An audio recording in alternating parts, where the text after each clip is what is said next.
Halo sahabat keluarga Pandu, bagaimana kabarnya hari ini?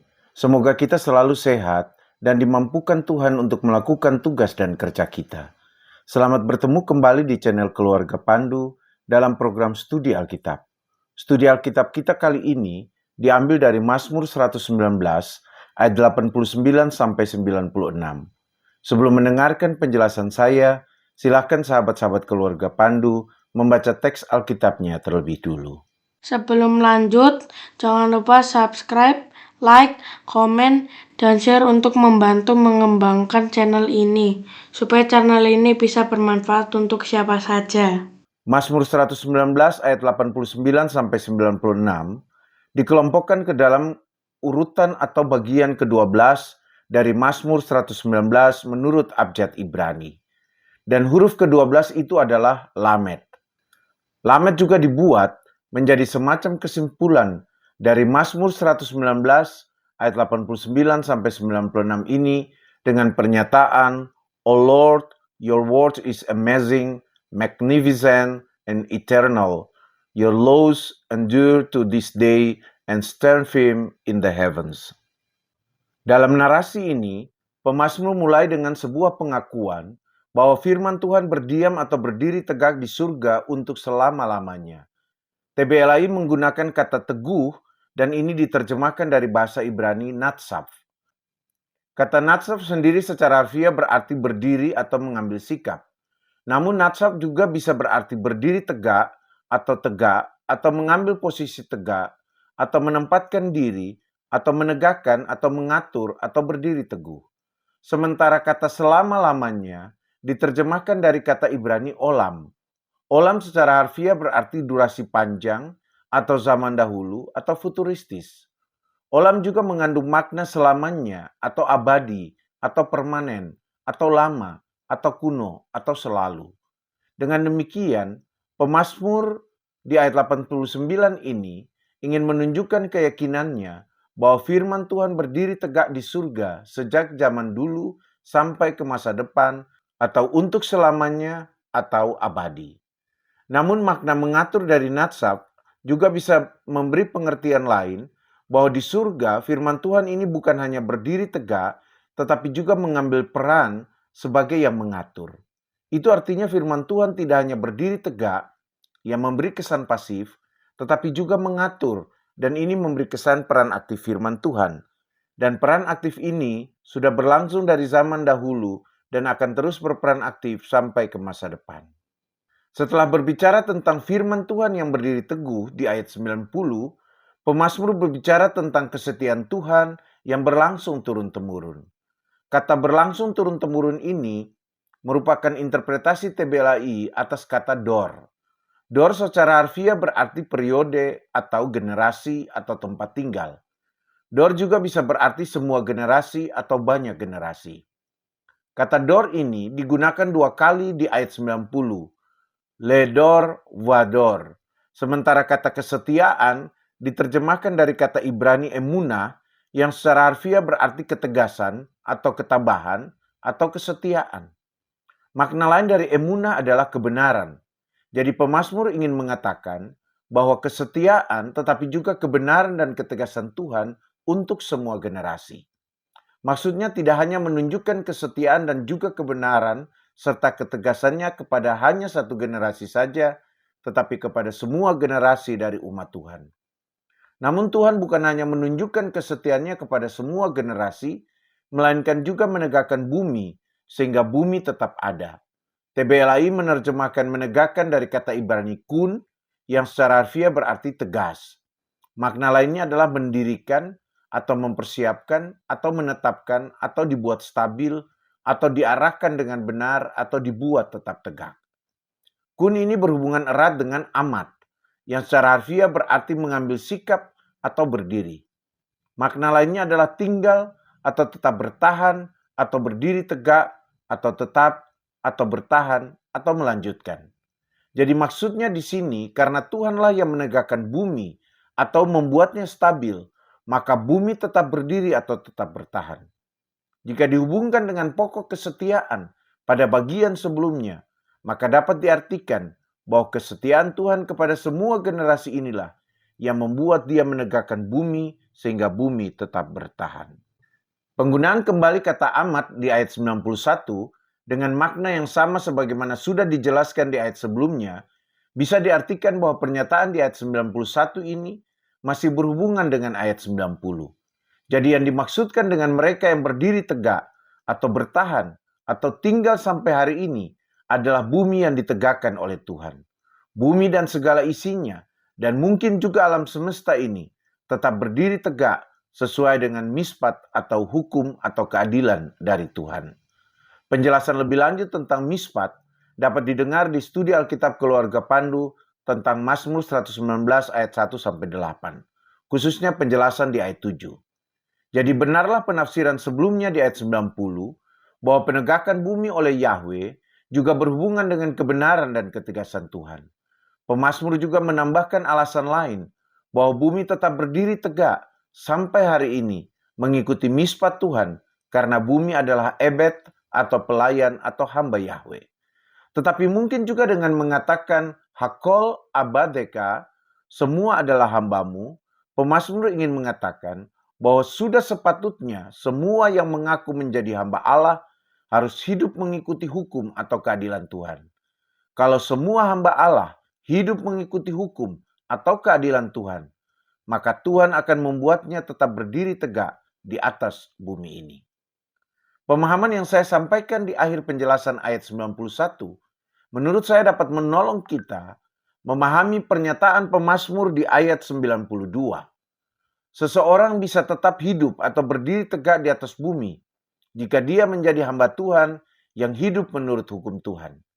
Pemazmur mengatakan, Taurat menjadi kegemaranku, makanya aku tidak binasa dalam sengsaraku. Namun pemazmur di sini menggunakan lule untuk membentuk bahasa pengandaian. Lule bisa diartikan sekiranya, atau jikalau, atau seumpama, atau seandainya. Kata kegemaran di ayat 92 ini diterjemahkan dari kata Ibrani sa'ashuim, yang secara harfiah berarti kesenangan. Sa'ashuim juga bisa berarti kegemaran atau kenikmatan. Sa'ashuim juga berasal dari kata dasar sa'a yang bisa berarti permainan untuk bersenang-senang atau menyenangkan atau permainan yang membuat orang menikmatinya.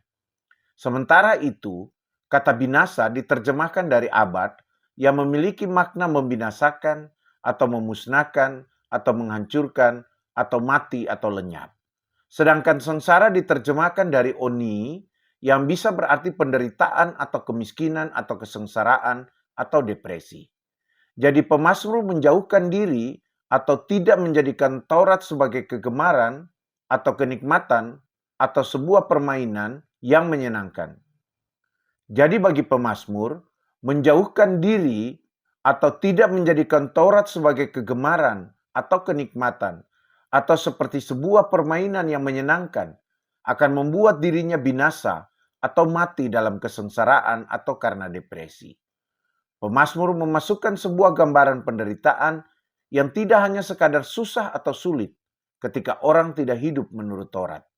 Dengan demikian, sejalan dengan ayat sebelumnya, melalui ayat ini, pemazmur ingin mengingatkan pembaca agar menjadikan firman Tuhan sebagai kesenangan atau kegembiraan, atau seperti orang yang menjadikan sebuah cabang olahraga kegemaran atau kesukaannya agar hidupnya tidak berada dalam kesengsaraan.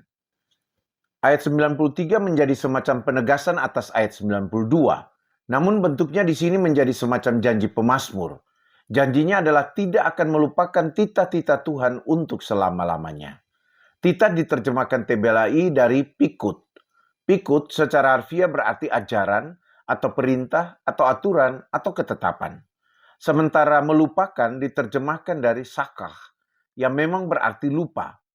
Penggunaan lo le olam yang dalam bahasa Inggris berarti never ever menegaskan bahwa melupakan ajaran atau perintah Tuhan tidak akan pernah terjadi. Lo le olam bisa berarti tidak sejak dari zaman dulu dan juga di masa depan atau tidak akan pernah. Dengarkan lagi penjelasan olam di ayat 89. Pemazmur tidak akan pernah melupakan ajaran-ajaran atau perintah-perintah atau ketetapan-ketetapan Tuhan, karena penulis percaya dengan melakukan ajaran atau perintah-perintah atau ketetapan-ketetapan Tuhan itu, Tuhan telah memberikan hidup kepada pemazmur. Kata hiyitani dari khaya berarti hidup atau memiliki hidup atau tetap hidup atau melanjutkan hidup. Itu artinya kalimat kibam hiyitani secara harfiah bisa diartikan karena melalui mereka kami hidup atau kami tetap hidup atau kami melanjutkan hidup.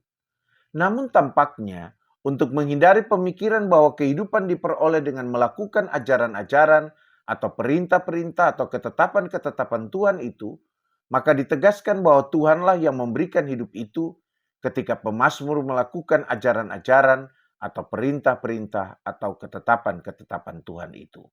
Dengan demikian, Tuhanlah yang tetap menjadi pemberi hidup. Berbeda dengan ayat 93, di ayat 94, pemazmur membuat sebuah permohonan kepada Tuhan untuk menunjukkan bahwa sekalipun dia melakukan atau mencari titah Tuhan, pemazmur tetap harus memohon keselamatan dari Tuhan. Ada dua penekanan di sini yang saling berhubungan satu dengan yang lain. Yang pertama, penekanan pada pengakuan bahwa pemazmur adalah milik Tuhan. Yang kedua, penekanan pada mencari titah-titah Tuhan. Keduanya saling berhubungan karena sebagaimana sudah diungkapkan di ayat sebelumnya, ayat 91, orang-orang yang menjadi hamba atau menjadi milik Tuhan seharusnya hidup mencari dan melakukan titah Tuhan. Kata selamatkan diterjemahkan dari bahasa Ibrani yasha, yang mengandung makna menyelamatkan atau membebaskan atau membantu. Sedangkan mencari diterjemahkan dari darash, yang berarti menggunakan atau mencari atau bertanya atau mengikuti atau menerapkan. Sementara itu, titah diterjemahkan dari pikut dengan makna yang sama seperti yang sudah dijelaskan di ayat 93. Dengan begitu, yang dimaksudkan pemazmur bukan hanya sekadar mencari ajaran atau perintah atau aturan atau ketetapan Tuhan, melainkan juga mengikuti atau menerapkannya. Dengan demikian, di ayat ini, pemazmur menekankan sikap selalu mencari dan memohon keselamatan dari Tuhan. Namun sikap ini harus diawali atau didukung juga oleh kesediaan untuk hidup mengikuti ajaran atau perintah atau aturan atau ketetapan Tuhan. Karena seseorang selamat bergantung sepenuhnya pada Tuhan. Karena yang menjadi pusat perhatian pemazmur adalah melakukan titah Tuhan, maka di ayat 95, pemazmur menegaskan sikapnya dengan mengatakan bahwa sekalipun orang-orang fasik berikhtiar untuk membinasakan dia, namun pemazmur akan tetap memperhatikan peringatan-peringatan dari Tuhan. Rasya bisa diartikan orang jahat atau kriminal atau orang fasik. Rasa sering dipakai juga untuk menunjuk kepada orang-orang yang bersalah karena bermusuhan dengan Allah atau yang bersalah karena melakukan dosa baik kepada Allah maupun kepada manusia. Sedangkan membinasakan diterjemahkan dari abad dengan makna yang sama seperti yang telah dijelaskan di ayat 92. Jadi bagi pemazmur, orang-orang jahat yang melawan Tuhan ini, mereka juga menunggu atau juga ingin pada waktunya nanti mereka bisa menghancurkan atau membinasakan atau membuat pemazmur lenyap. Namun keinginan mereka ini tidak membuat pemazmur berhenti mengikuti kehendak Tuhan dan melakukan kejahatan juga. Pemazmur memilih untuk melihat atau mengerti atau mempertimbangkan atau mengetahui dengan bijaksana edah Tuhan. Edah secara harfiah berarti kesaksian. Kesaksian di sini dihubungkan dengan hukum yang dimaknai sebagai kesaksian ilahi. Jadi maksud mempertimbangkan dengan bijaksana kesaksian-kesaksian Tuhan di sini adalah berpegang pada hukum-hukum Tuhan. Dengan begitu, sebenarnya pemazmur tetap menunjukkan sikap konsistennya untuk berpegang pada hukum atau ajaran atau kehendak Tuhan.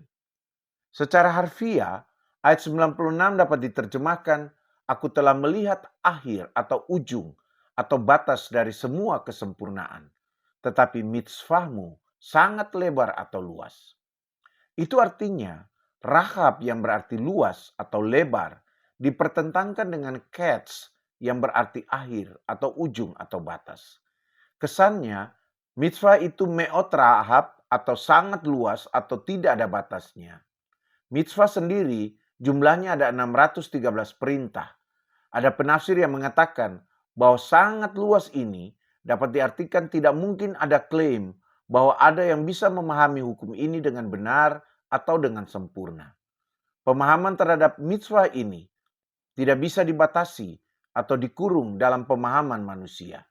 Kita bisa mengatakan bahwa sama seperti saat ini tidak ada yang bisa mengklaim bahwa dia memiliki tafsiran yang paling benar terhadap teks Alkitab. Ada juga penafsir lain yang mengatakan bahwa seseorang mungkin bisa membuat ukuran atau standar kesempurnaannya sendiri, tetapi tidak mungkin seseorang bisa mengklaim dirinya sempurna jika diukur dengan standar hukum Tuhan atau standar firman Tuhan. Ada juga penafsir lain yang mengatakan bahwa pada akhirnya yang kekal atau yang tetap berdiri tegak hanyalah firman Tuhan, sebagaimana dikatakan di ayat 89. Karena segala sesuatu yang dikatakan sempurna yang ada di bumi ini ada akhirnya. Dengan demikian, tidak ada alasan untuk orang percaya untuk tidak berpegang pada ajaran atau kehendak atau firman Tuhan di sepanjang hidupnya.